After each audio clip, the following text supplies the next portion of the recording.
Dear friends, dear brothers and sisters, it is heartening, truly heartening to see all of you coming to the 7th Interethnic Interfaith Leadership Conference. When I think of the distances, especially the psychological distances that we have traveled to be here, I'm blessed to be reminded that even with all the difficulties facing us, which sadly to say, may not have become less daunting than at the beginning of this century when this conference was started. So much has been done to establish the foundational spirit of community, which is essential to our labors in and on behalf of the future. When we first undertook this endeavor, we knew we were taking up one of the most challenging jobs in the world, but knew not how long we would be able to persevere. Am I right, Omar? Yes. And Rinchin? Omar and Rinchin were among the founding participants.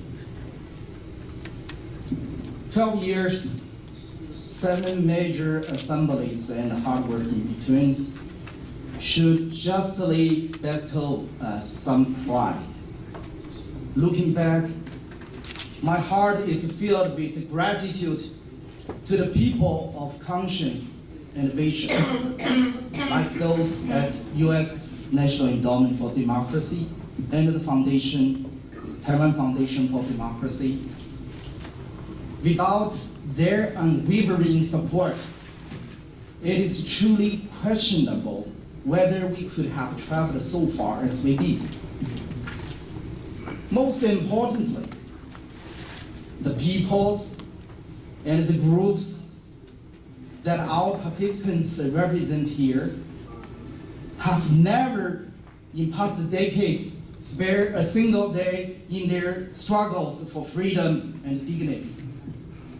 They have been the major source of inspiration to us, and their unflagging spirit has led us every step of the way toward where we are today.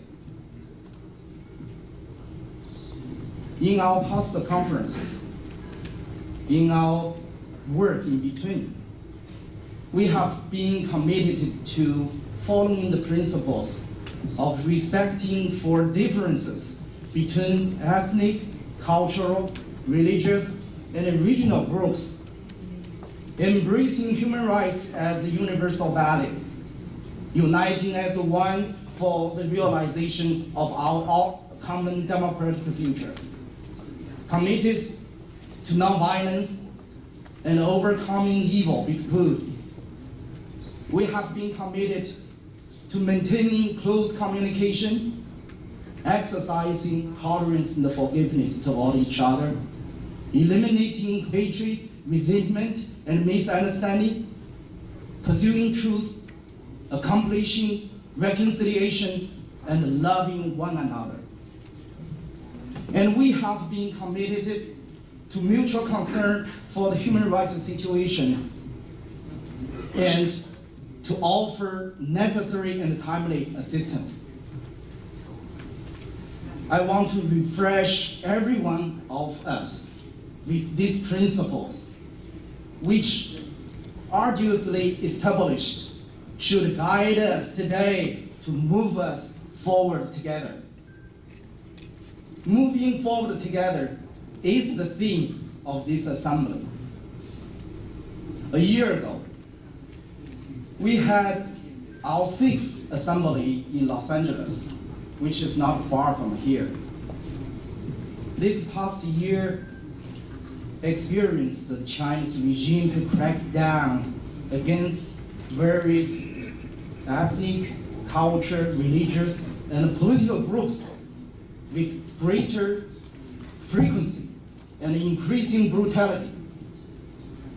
And the people's unprecedented resistances, as highlighted by the spate of Tibetan self-immolation protests, During the coming 3 days, we will discuss these situations as well as strategies for us to take actions as a whole. In the past year, 2 major elections took place in the regions represented here in the conference, one in Taiwan and the other in Hong Kong. We will hear reports on the elections and the impact they will have on the people of Hong Kong and Taiwan, as well as other peoples represented by our participants sitting here.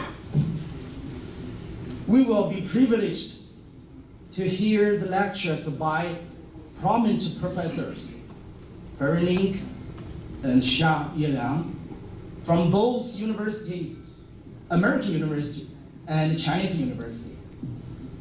Their lecture will inform and empower our thinking for our future work. Our most inspiring representative, Ms. Rabia Dia, will share with us her thoughts how to promote democracy through mutual understanding and cooperation. Very encouraging indeed that this meeting will also feature 3 teenager girls.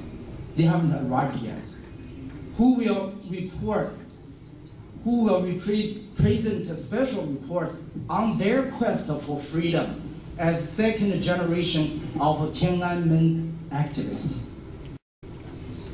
We will be also lucky to have leading voices of nonviolence principles and political changes in the Middle East and Burma, who will share with us their respective valuable lessons and experiences.